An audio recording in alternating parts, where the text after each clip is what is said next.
todos. El día de hoy vamos a hablar de hidrocefalia de presión normal en niños. Este es el último tema para cerrar el ciclo de hidrocefalias en las charlas de los miércoles de pediatría. Y de entrada les digo que eso es un tema que todavía está muy mal definido en la literatura. Vamos a tratar de construir lo que más podamos como el concepto, el diagnóstico y el manejo, pero de entrada les digo que desde la misma literatura es una patología que está muy mal definida hasta el momento. Muy bien, pero para empezar a hablar de hidrocefalia, de presión normal en niños, pues sabemos que existe esta patología que es bien conocida en los adultos. Sabemos que el doctor Salomon Hacking la describió en el 65 y la describió como un paciente que presentaba una triada que consistía en alteración de la marcha, en alteraciones cognitivas más que de la memoria, del reconocimiento psicomotor, ¿sí? Y alteraciones del control de esfínteres. Asociado a esta triada a una ventriculomegalia desde el punto de vista imaginológico. En adultos sabemos que para ustedes el diagnóstico usted debe hacer una punción lumbar y que esa manometría debe ser inferior a 25 centímetros de agua, ¿sí? Y que el manejo normalmente esos pacientes adultos es por una derivación ventriculoperitoneal. Pero entonces cuando estamos hablando de hidrocefalia de presión normal en niños, estamos hablando de lo mismo que en los adultos. Será la misma patología, se comporta de la misma manera. Eso es lo que vamos a tratar de ver en esta charla y vamos a tratar de construir como un concepto general de lo que es esta patología. Entonces, a través del tiempo, principalmente desde 1985, de los años 80, se ha tratado como de definir algunos cuadros pediátricos de hidrocefalia comunicante como hidrocefalia de presión normal, ¿cierto? Hasta el momento, de acuerdo a una última revisión que hubo en el 2021, que recogió todos los casos de hidrocefalia de presión normal reportados en la literatura, ellos trataron de definir la hidrocefalia de presión normal en niños como una forma progresiva de hidrocefalia comunicante, que cuando se le iba a hacer la medición de apertura era normal para la edad, ¿sí? Y recordemos que normal para la edad va a ser variable, si es un neonato, si es un infante, si es escolar o es un adolescente, ¿sí? Y que dicha condición normalmente lleva una atrofia cortical, ventriculomegalia y pérdida de las metas del desarrollo. Miren que acá ya no entra la tríada clásica del adulto, sino que se enfoca más que todo en un niño que pierde metas del desarrollo y que tiene concomitante una hidrocefalia comunicante, y que además de eso se le hace en la medición de presión de apertura, esa medición de apertura está en un rango de normalidad. Entonces ya de entrada miramos que es una cosa como muy diferente al cuadro que estamos acostumbrados que es del adulto.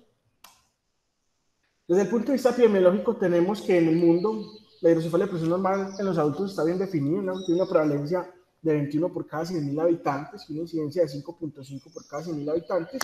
Y en Colombia, a pesar de que fue aquí donde se describió por primera vez esta patología, pues tienen unas estimaciones para los 45 millones de habitantes que tenemos, que hay una prevalencia de 9.500 a 10.000 habitantes y una incidencia de 1.400 a 2.500 habitantes año. Sin embargo, en niños no hay una epidemiología o una estadística de la cual podamos hablar porque, como les dije, esta patología todavía le quedan muchos huecos a la hora de definirla adecuadamente y de saber qué pacientes tienen o no una hidrocefalia de presión normal. Por eso, hasta la fecha, solamente 146 pacientes han sido reportados, ya sea en reportes de casos o en series de casos desde 1972. Desde el punto de vista teológico, lo que se ha tratado de plantear para esta patología es que hay un trastorno en el movimiento, ¿sí?, del líquido cefalorraquídeo a través del sistema ventricular y del sistema subaracnoideo. Lo que se plantea es que si bien el plexo coroide puede tener una secreción normal, también puede tener una secreción alterada del líquido cefalorraquídeo, ¿sí?, que pudiese aumentar brevemente pero lo más importante es que en el epéndima, los cilios del epéndima tienen una mutación que hace que el movimiento de esos cilios sea ineficiente y por eso se enlentezca el tránsito del líquido cefalorraquídeo y eso lleve a la hidrocefalia comunicante. Porque recordemos que la dinámica del líquido cefalorraquídeo no solamente es pasiva de acuerdo a la gravedad, sino que es un proceso también activo por estos signos. Pero ellos también plantean que como ese acúmulo de líquido cefalorraquídeo lleva a la acumulación de unas macromoléculas, entre ellas el factor transformante beta, que son moléculas inflamatorias, que ellos proponen que esa acumulación lleva a una fibrosis tanto del sistema ventricular como del sistema subaracnoideo, y eso enlentece aún más ese tránsito del líquido cefalorraquídeo, y lo que al final genera es que haya una menos confianza de los sistemas de drenaje y del mismo trayecto del líquido, y por ello se acumula ese líquido y se dé esa hidrocefalia comunicante, que es de presión normal. Eso es pues como el planteamiento etiológico, sin embargo, todavía no es muy claro por qué se da este fenómeno. La mayoría de pacientes hasta la fecha que se han descrito con hidrocefalia de presión normal, las han descrito en asocio con otras patologías, principalmente aquellos pacientes que tenían alteraciones de la fosa posterior, como el Chiari, que fueron llevados a una cirugía de corrección. Se han descrito casos en los cuales el paciente, por ejemplo, tiene un Chiari, ¿sí? Se lleva una descompresión suboccipital y luego el posoperatorio, algunos años después, el paciente presenta hidrocefalia, a pesar de que ya no tiene obstrucción de la salida del líquido por Vagendi, y el paciente presenta hidrocefalia y presenta pues como esa característica de la pérdida de las metas del desarrollo, o siendo más grandes empiezan a presentar alteraciones de la marcha, y han relacionado esto como que eso es una hidrocefalia de presión baja. También lo han relacionado con mielomeningocele, la prematurez, algunos síndromes genéticos asociados al retraso del neurodesarrollo, como el síndrome de Hunter, a la parálisis cerebral infantil y a la craneosinostosis. Vamos a ver algunos casos clínicos ejemplificadores de cómo pacientes con patologías ya definidas se les ha sospechado o se les ha diagnosticado una hidrocefalia de presión normal. Entonces, un primer ejemplo es este paciente con parálisis cerebral, un paciente nació a las 24 semanas, tuvo múltiples complicaciones pulmonares, lo que lo llevó a una isquemia cerebral y por eso su parálisis cerebral. ¿Sí? A los 18 meses es llevado porque perdió las pocas metas de desarrollo que había alcanzado, se le hace una resonancia y se le ve que tiene una hidrocefalia, ¿cierto? En este caso ellos no hacen medición de la presión de apertura, pero deciden llevar a una derivación ventrículo-peritoneal, con lo cual pues el paciente vuelve y recupera como esas pocas metas de desarrollo que tenía. Sin embargo, tuvo como algunas complicaciones, principalmente ventriculitis, y posteriormente falleció. Otro ejemplo es el paciente prematuro. Aquí tenemos un paciente de 18 meses de edad, ¿sí? Que nació a las 36 semanas, pues un prematuro casi a término. Por lo demás, sano. Sin embargo, a los 18 meses empieza a presentar tropiezos frecuentes, caídas y marcha inestable. Se le hace una resonancia que muestra una hidrocefalia comunicante. En este caso tampoco toman la presión de apertura, deciden llevar a una derivación ventrículo-peritoneal y la paciente pues nuevamente alcanza sus metas de desarrollo y no tiene como complicaciones con la marcha.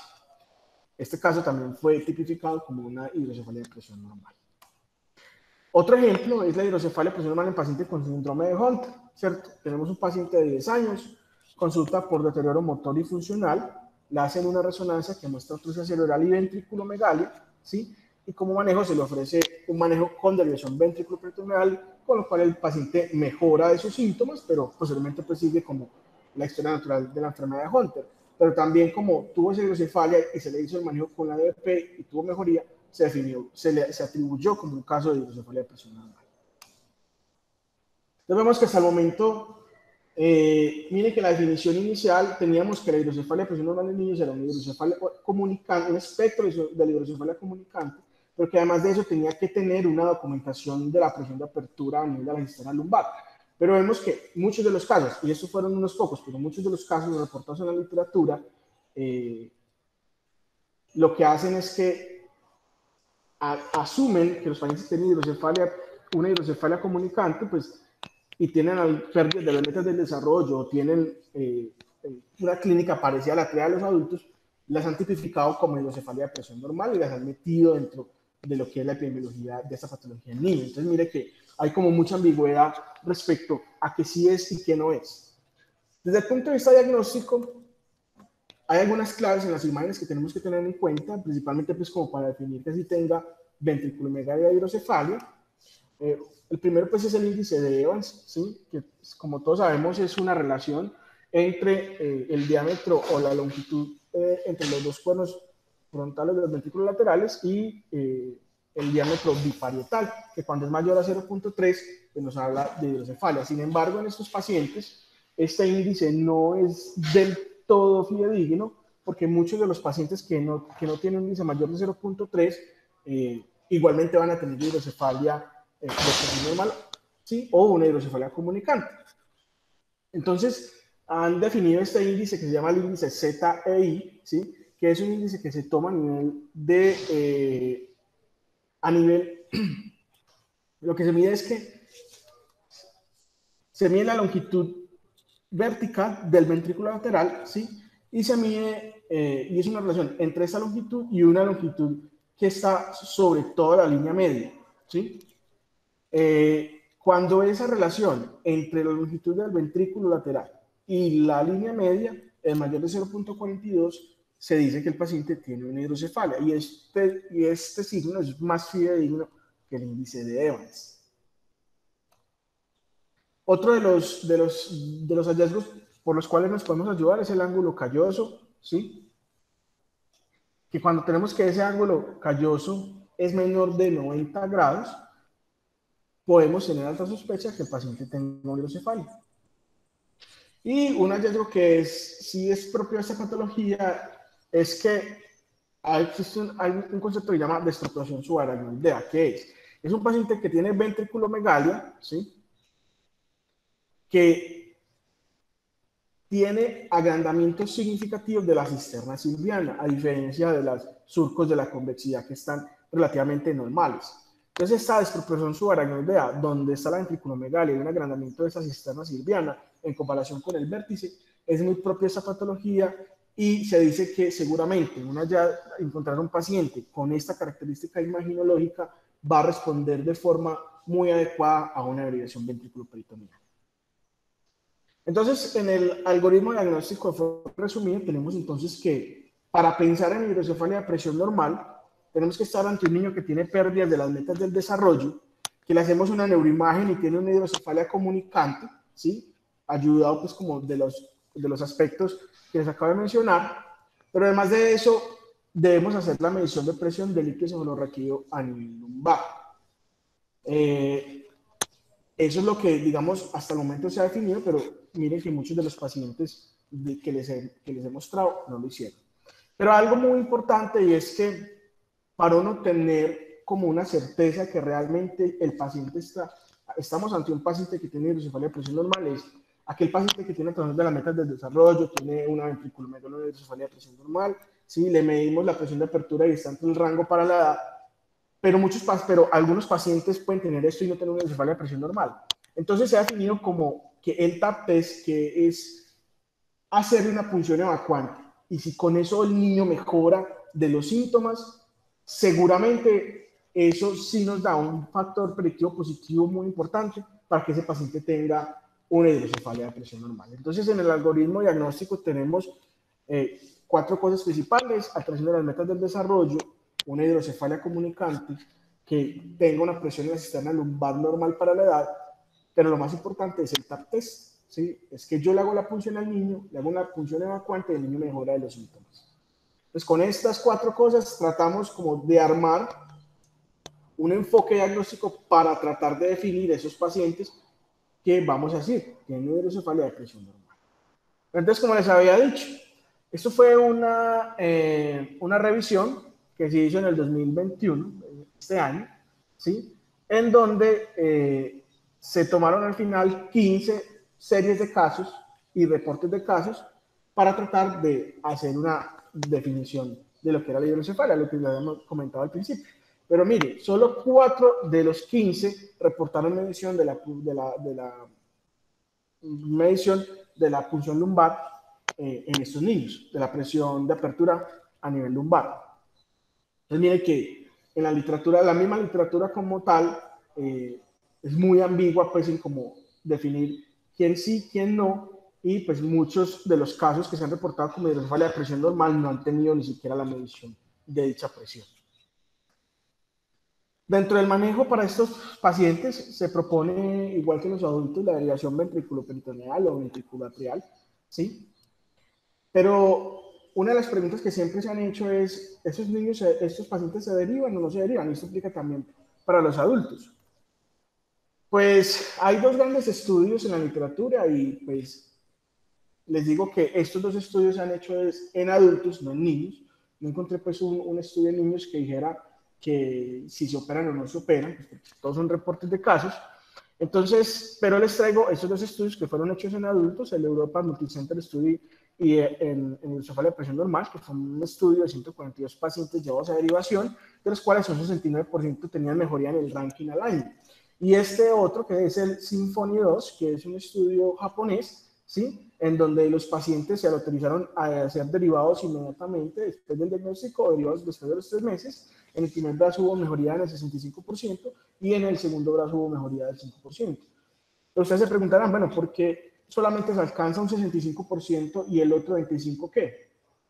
Pues eso es uno de los grandes interrogantes y problemas a la hora de definir la etiología, a la hora de definir la patología o esa patología en esos pacientes. Entonces, si tenemos problemas para definirla en los adultos, que digamos que es algo que ya está mucho más claro, ahora en los niños es mucho más difícil decir cuál realmente tiene hidrocefalia y cuál realmente va a responder al tratamiento o no. Muy bien, y la otra pregunta para el tratamiento es, ¿qué tipo de derivación usar? Entonces, de acuerdo a esta guía, que es una guía japonesa, para la hidrocefalia de presión normal, es una guía que es aplicada principalmente a adultos, pero también puede ser aplicada a niños. Lo que ellos recomiendan con un grado de evidencia 1, con un grado de evidencia B y un grado de recomendación 1, es que debe preferirse las válvulas programables y que la configuración de dicha válvula puede ser hecha de varias formas. Esto aplica principalmente para adultos, pero para la edad pediátrica hay que ajustar la presión de acuerdo al rango de edad, porque sabemos que todos los niños, de acuerdo a su edad, tienen una presión variable de apertura a nivel de la cisterna lumbar. También recomiendan que se le pongan sistemas de derivación programable con sistemas antigravitatorios o de sifonaje, pero pues eso es una recomendación que también es grado B, con un nivel de evidencia que es con un grado de recomendación tipo 2. Pues como conclusiones de este pequeño seminario, ¿sí? Es que hay que identificar adecuadamente los pacientes con una real hidrocefalia de presión normal, y eso es fundamental para un buen resultado. Y esto nos trae un problema muy grande, es porque, como les dije, en los niños todavía, si bien hay una definición que han tratado de armar, ¿sí? La mayoría de reportes de casos no tienen en cuenta la medición de la presión de apertura. Entonces, vamos a encontrarnos pacientes con una diversidad de patologías, como les mencioné, ¿sí? Que van a tener una hidrocefalia asociada, que tienen alterando las metas del desarrollo, que siendo más grandecitos empiezan a presentar trastornos cognitivos, alteración de la marcha o pérdida del control de esfínteres, y que algunos los vamos a derivar y otros no, y algunos van a mejorar, otros no, pero eso tiene que ver mucho con la definición de la misma patología. Y por eso también va a ser muy difícil hacer una estadística realmente de la prevalencia y la incidencia de estos niños.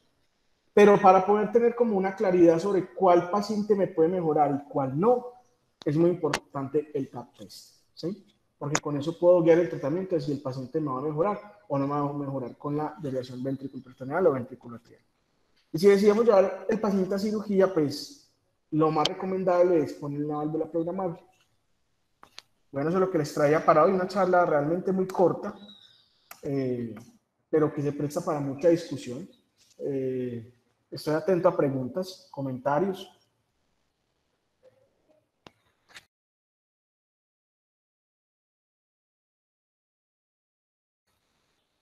Johan, muchas gracias, muy interesante. En lo particular, no, pues me da pena, pero no sabía que la hidrocefalia de presión normal existía en los niños.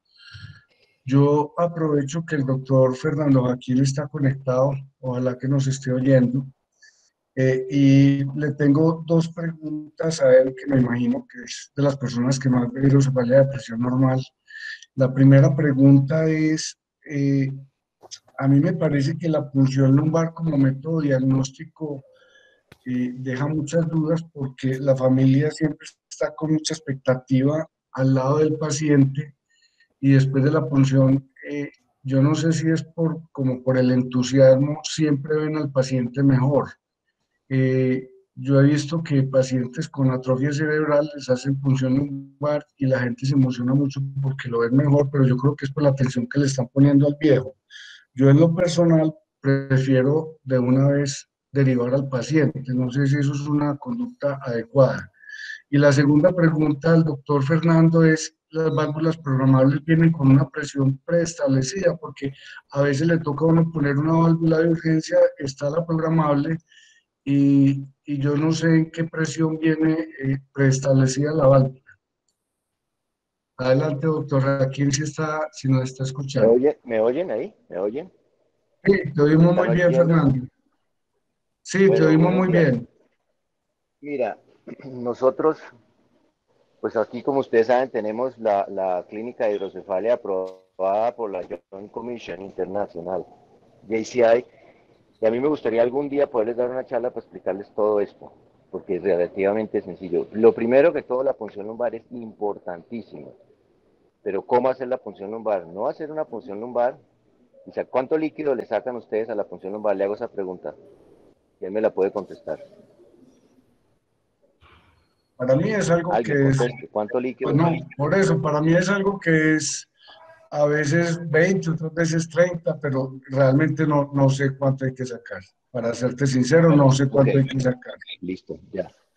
Ok, hemos escrito varios artículos sobre eso en las revistas internacionales. Lo más importante no es la cantidad de líquido, bájele la presión a cero. Apréndanse eso hoy.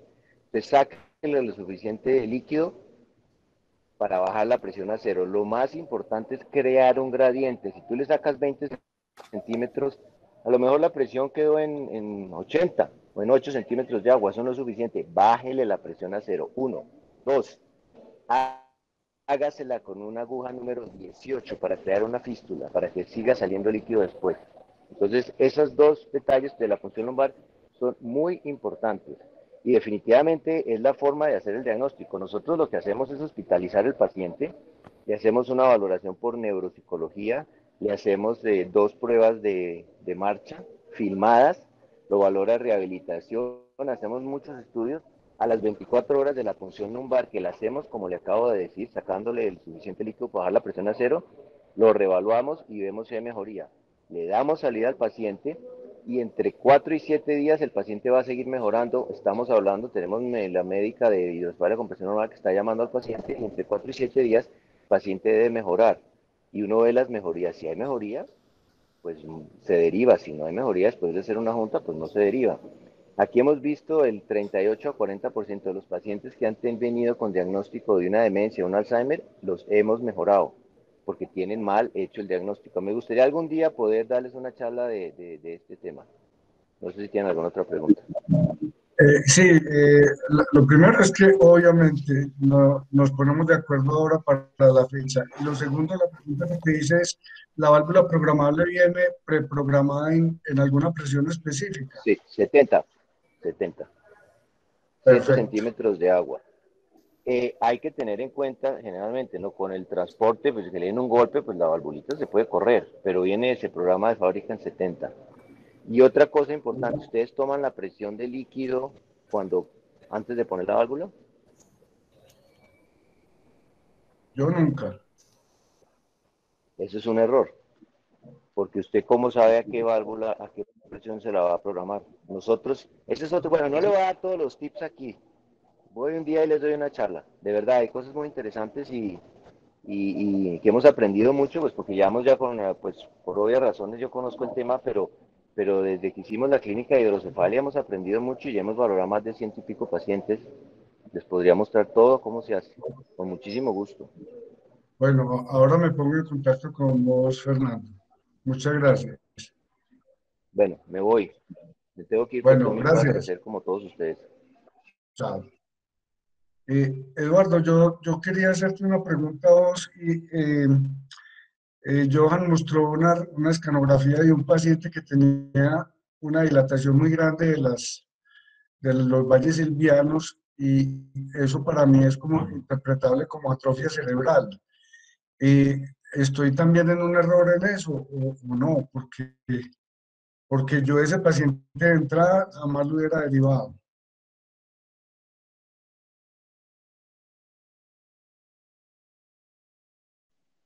Lo que pasa Eduardo, es que, Nacho, lo que pasa es que ese es uno de los hallazgos que se agregaron últimamente a los criterios diagnósticos de hidrocefalia y presión normal. Es una dilatación del valle silviano en la parte insular y respetando el resto de la distribución del espacio subaracnoideo. Es bastante, cuando uno lo lee, inicialmente piensa así como vos que es una atrofia simplemente, pero cuando usted empieza realmente a evaluar la atrofia, debería ser generalizada y resultamos que no es atrofia generalizada, sino que es una apertura por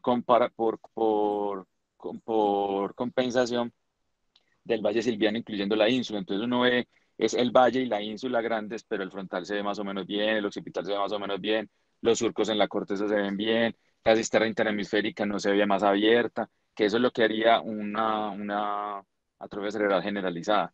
Es solo el valle silviano y la ínsula, entonces sí es demasiado llamativo verlo así. Cuando uno lo mira en ese contexto, uno como que lo empieza a ubicar en el sitio donde debe estar. Profe, y por eso se llama desproporción subaracnoidea, porque es como una me parece especie muy de dilatación interesante eso. desproporcionada. Entonces, en un caso de esos, ¿qué debemos hacer? Una punción lumbar con manometría. Sí, señor, punción lumbar con manometría y el TAP test. Mirar si con punción evacuante el paciente mejora. Si mejora, hay que derivarlo. Pero lo primero para sospecharlo es lo que dijo Johan, o sea, usted ve un niño que viene más o menos ganando y de un momento deja de ganar y usted le busca y no le encuentra, excepto que en la imagen lo ve un poquito más dilatado porque ni siquiera aumenta los perímetros cefálicos, distinto a la hidrocefalia crónica compensada, que la hidrocefalia crónica compensada, la triada es que pierde neurodesarrollo, aumenta perímetro cefálico y dilata ventrículos, mientras que esta pierde ganancias, no aumenta perímetros cefálicos y sí dilata ventrículos. Entonces, es muy importante diferenciarla y por eso es tan difícil, como dice Johan, llegar como a la misma conclusión. Pero el punto cardinal y el que lo obliga a uno a realmente estudiarlo es un niño que viene ganando y de un momento empieza a perder sin ningún otro hallazgo y con una imagen con una dilatación. Entonces ahí uno decide hacer la punción, le hace el TAP test y el TAP test entra a funcionar exactamente igual que en el adulto, así como dijo el doctor Hakim. Y ahí ya usted toma la decisión de la derivación, porque esa fue la otra discusión de endoscopia o no endoscopia, pues realmente en los ancianos, en la hidrocefalia de presión normal, es mucho más eficiente la derivación ventriculoperitoneal que la endoscopia. Habrán casos que les funcione la endoscopia. Son pocos, con criterios muy estrictos, muy estrechos, que generalmente el paciente no alcanza a cumplirlos. En los niños, como depende del origen, y mira que el origen en esta tiene un origen mixto, un origen entre comunicante y obstructivo, y por eso es tan difícil el diagnóstico y por eso es tan complejo ubicarla bien, porque mira que lo que decía Johan es que tiene una alteración en la producción que puede ser hacia mayor y tiene una alteración y tiene una obstrucción al flujo que es por alteración de la cilia y por alteración del espacio subaracnoideo, que ahí sería la parte obstructiva. Ese niño se hace más difícil inclusive diferenciar si va a funcionar la endoscopia o no porque tiene el doble componente. Entonces casi que no cabe pensar en hacer la endoscopia porque si tiene obstrucción del espacio subaracnoideo no le va a servir la endoscopia. Y en general los pacientes que tienen un aumento en el flujo tampoco les va a servir la endoscopia. Entonces queda uno como que esto siempre hay que derivarlos. Y viene el otro problema, como dependiendo de la edad maneja presiones distintas. Ahí viene lo que estaba diciendo el doctor Hakim, que en el adulto aplica y eso es un estudio que hicieron los coreanos para identificar cuál es la presión de apertura a la cual se debe poner el paciente cuando se deriva. En los niños inclusive es mucho más importante eso que iba a decir el doctor Hakim. La apertura en esos niños es súper importante para que no haga las complicaciones de hiperdrenaje, porque estamos hablando de un niño que tiene presiones normales, o sea, está dentro de la hidrocefalia, presión normal, uno tiene que ser muy estrecho, tanto en la presión de apertura como en el rango en el cual se va a mover la presión de ese niño, porque si los rangos en los que se mueve son muy amplios, va a ser hipotensiones, va a ser sobredrenajes, entonces vamos a tener un niño que tiene higromas de sobredrenaje, subdurales de sobredrenaje, que hace el ventrículo rígido más rápido, hace la craneosinostosis secundaria de derivación, entonces tenemos un niño que empieza a complicar con una patología que era más o menos estable. Entonces, con ellos aplica, a pesar de que el estudio que se hizo en Corea es de adultos, aplica más o menos el mismo protocolo que tienen ellos a la hora de definir la apertura, porque lo que mostraron ellos no era la edad del paciente, sino el rango que permite la válvula para abrir y cerrar los extremos de las presiones. Entonces, en el niño también aplica los mismos rangos, son unos rangos también muy amplios, entonces es muy importante tenerlos claros. Entonces, son tres cosas importantes: sospecharla, puncionarla y a la hora de definir el tratamiento, si es mejor la derivación con válvula programable y haciendo presión de apertura para poder no tener las complicaciones de esos pacientes. Es como las cuatro cosas grandes que deberíamos quedarnos de estos. Y lo otro de la charla de Johan, te quedó muy buena la charla porque la idea era sensibilizar sobre esa patología. Era eso, precisamente el objetivo era ese, sensibilizar de que sí existe, que la debemos buscar para poderla tratar.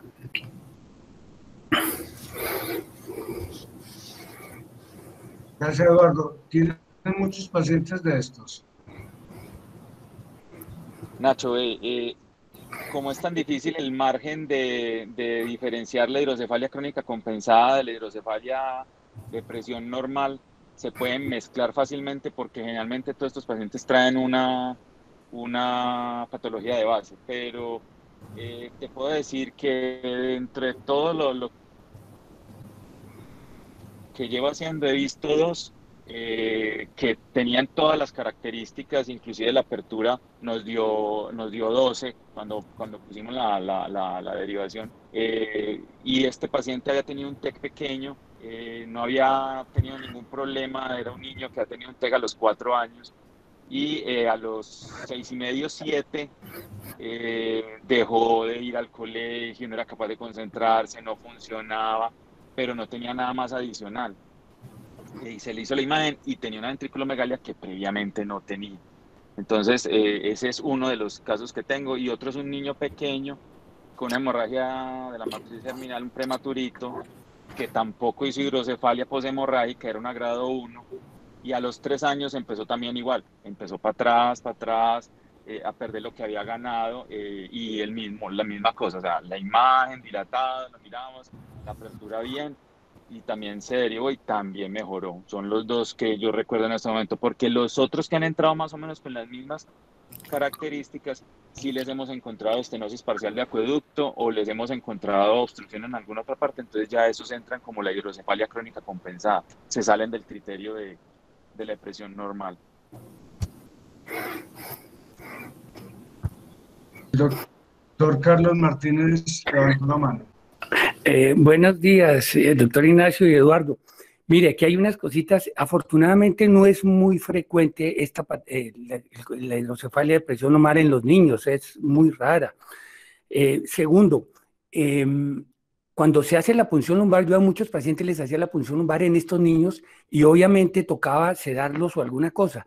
Después estuve que al sedarlos o algo podía el mismo anestésico aumentar un poquito la presión. Entonces uno quedaba un poco confundida. Estoy hablando de los niños.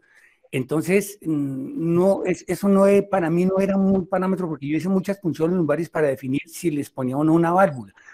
Tercero, cuando uno pone una válvula del niño, prácticamente lo condena a tener mucho su derivación. Yo no sé si con el tiempo se van atrofiando las vellosidades aracnoideas, allá donde se absorbe el líquido.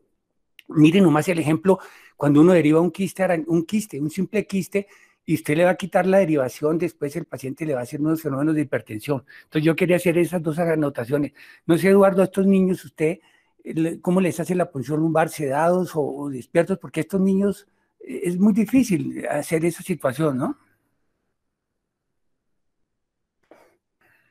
Profesor, vea, la verdad es que yo lo hago sin sedación. Los pediatras me miran feo, no les gusta, pero lo mejor es que uno puede hacerlo sin sedación y lo que espera uno es de que, como generalmente son más grandecitos, se dejan echar el cuento, les ponen un anestésico ahí en local con esos cositos que les ponen para hacer las punciones venosas. Entonces eso le ayuda a que les duele un poquito menos. Y ya antes de abrirlo, mientras están llorando, uno espera un momentico, cuando se calma, entonces hace la apertura. Puede que me sesgue un poquito en la presión, pero en general el que va a tener presión normal no me va a dar alta. Entonces, si me da alta, listo, pero si tiene presión normal, calmado, pues básicamente se queda dentro del rango, pues, pero yo espero primero que se calmen antes de abrir la aguja, para que no sesgarme, pues, pero es que el dormirlo implica que al relajarlo también puede, lo que usted dice, puede aumentar la presión y se puede uno cometer un error, pues. Y lo de los quistes, pues, profe, yo realmente no los derivo, yo los fenestro o los saco. Pero lo que cuando la derivación lleva mucho tiempo, entran es en el margen de los de hidrocefalia, perdón, de los de ventrículos rígidos, porque la hipotensión es tan crónica con el quiste que hace el mismo mecanismo que si estuviera en el ventrículo y hace unos ventrículos rígidos. Entonces, claro, cuando uno les quita la derivación, a pesar de nunca tener hidrocefalia, esos pacientes ya tienen un ventrículo rígido, entonces empiezan a manejar hipotensiones y al tener hipotensiones, como ya no tienen el catéter, empiezan a volverse normotensos y el cerebro no lo aguanta, no tiene la compliancia para funcionar como normotenso. Entonces hacen todos los síntomas de hipertensión endocraniana porque para ellos es una hipertensión endocraniana.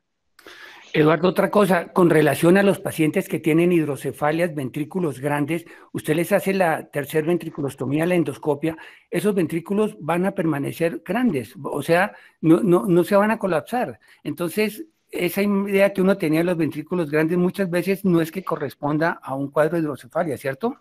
Sí, señor, es cierto. Dependiendo de la razón por la cual están los ventrículos grandes, la minoría van a recuperar el volumen y además también depende del tiempo que estuvieron dilatados.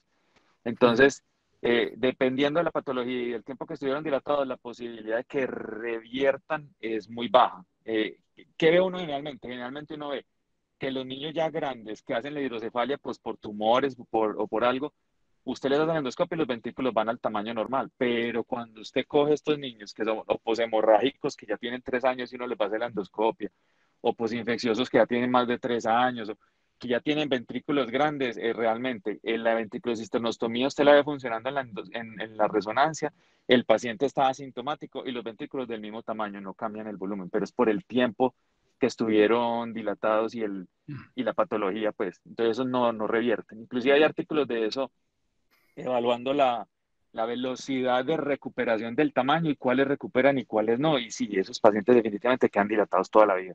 Así funciona el endoscopio. Gracias. Aquí estoy con el doctor Rubén Ramírez, que es neurocirujano ya en una semana, y pregunta Eduardo si la ventriculomegalia del lactante es la hidrocefalia de presión normal del futuro, del niño pues ya mayor. Bueno,